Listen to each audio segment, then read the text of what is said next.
मुफ्ती तारिक मसूद साहब, थोड़ा सा बंदे में कॉमन सेंस और अकल होती है, मुंह खोलने से पहले उसको इस्तेमाल करना चाहिए। इतना औलिया अल्लाह के ख़िलाफ़ बकवास नहीं करनी थी ना, रूहानी इलाज वालों के ख़िलाफ़ बकवास नहीं करनी थी। हो गए ना जलील, हो गए रुसवा। उनको रुसवा करने की कोशिश कर रहे थे, हर वक्त मजाक उड़ाना, तमाशा करना। अब अपनी औकात पता लग गई। कितने बड़े जाहिल मुफ्ती निकले तुम। कुरान में गलतियाँ बता रहे हो। कुरान के अंदर अरबी गलत है कुरान के अंदर ये गलती है, वो गलती है। हुज़ूर सल्लल्लाहु अलैहि वसल्लम को नाउज़ुबिल्लाह अस्तगफिरुल्लाह पता ही नहीं लगता था कि क्या लिखा जा रहा है। अबे जाहिल, मैं तो तुम्हें पढ़ा लिखा समझदार मुफ्ती समझता था, तुम निकले 2 नंबर किस्म के। इसलिए तुम्हें मेरे हाथों अल्लाह ने जलील और रुसवा किया। जब मैंने तुम्हारे और तो उस इंजीनियर के ख़िलाफ़ लेक्चर दिया था ना, लेजेंड ऑफ अल्लाह का कहर, तो देखो अल्लाह ने कैसे उस वक्त भी जलील किया था, आसमान से निशानी ज़ाहिर करके। और अभी तुमने जो रिसेंट जो भी कुछ किया, अब तुम्हारी हवा निकल गई क्योंकि लोग तुम्हारे खिलाफ़ बोल रहे हैं। तो तुम भी तो बहुत अरसे से बकवास कर रहे थे ना रूहानी इलाज वालों के ख़िलाफ़, रूहानियत वालों के ख़िलाफ़। बहुत लगती है ना तुम्हें रूहानियत वालों से, मैं भी रूहानियत से ताल्लुक़ रखता हूँ। तो तुम होते कौन हो कुरान पे कहने वाले की गलतियाँ? तुम्हारे बाप का राज है, तुम्हारे बाप ने लिखी है ये किताब। जब रब्बुल आलमीन बोल रहा है, बता रहा है, ये वो किताब है जिसमें शक नहीं है, ये वो किताब नाजिल की है जो शक से खाली है, ये वो किताब है जिसमें शक की गुंजाइश नहीं है। तुम होते कौन हो शक पैदा करने वाले लोगों को?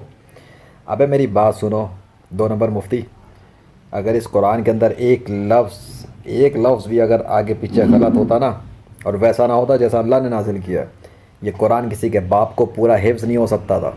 तुम्हारी ज़मीन पे एक भी हाफिज़ कुरान नहीं होता आज, अगर इस कुरान के अंदर एक लफ्ज़ भी इधर उधर किया होता। इसका सबूत दूँ? अपने ईसाइयों, यहूदियों और उन हिंदुओं से पूछ लेना और उनको बोलना कि ला कर दिखाओ कोई एक हाफिज़ जो जिसने उनकी मज़हबी किताब हिफ्ज़ करके दिखाई हो पूरी मुकम्मल। नहीं ला सकते वो लोग। 5 साल की उम्र के अंदर के बच्चे, उनसे बोलो ला के मुकाबले पे खड़ा करें, मुसलमान बच्चों के मुकाबलों पे, उनकी नानी मर जाएगी।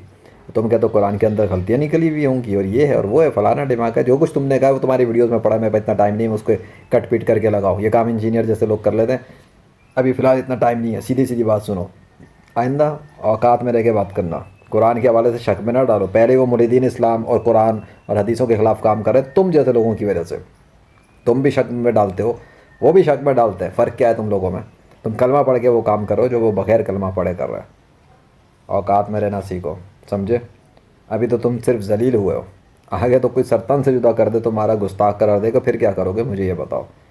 सिर्फ बयान देने से तुम्हारे क्या हुआ? तुमने बोला कैसे उस चीज़ को? चलो ठीक है, तुमने गलती मान ली, माफ़ी मांग ली। अब वो सारी वीडियोस डिलीट की या नहीं की? डिलीट करो उन सारी वीडियोस को जिसमें तुमने ये बोला है कुरान के हवाले से कि गलती है, अरबी की गलती है, ये वो है। अबे कोई गलती नहीं है, तुम्हारे अपने मुंह के निकले हुए अल्फाज में गलती हो सकती है, मेरे अल्लाह के कलाम में कोई गलती नहीं है। अपने आप को ठीक करो, चलें कुरान को ठीक करने। जाहिल मुफ्ती। और मुफ्ती मंजूर मैंगल ने जो जवाब दिया ना, इसको ज़रा गौर से सुन लेना। उन्होंने आपकी उलमा वाली ज़ुबान में ग्रामर के हिसाब से जवाब दिया और बिल्कुल मुत्तफ़िक़ हूँ मैं इस बात से कि उन्होंने जो बात कही है बिल्कुल दुरुस्त की है। एक बात वो क्या है, मुझसे सुन लो मेरे अल्फाज में, कि बेटा अपनी ग्रामर से कुरान को टेस्ट करने की ज़रूरत नहीं है।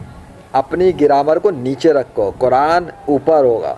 कुरान सबकी करेक्शन करेगा, कुरान की किसी का बाप करेक्शन नहीं करेगा। कुरान अल्लाह का कलाम है, 100% गलती से पाक है, 100% शक से पाक है। तुम्हारी ग्रामर गलत है, अपनी ग्रामर दुरुस्त करो। अपनी ग्रामर और खोपड़ी को रख के कुरान को ना बोलो कि कुरान में गलतियाँ हैं। आइंदा औकात में रहना। अल्लाह अकबर।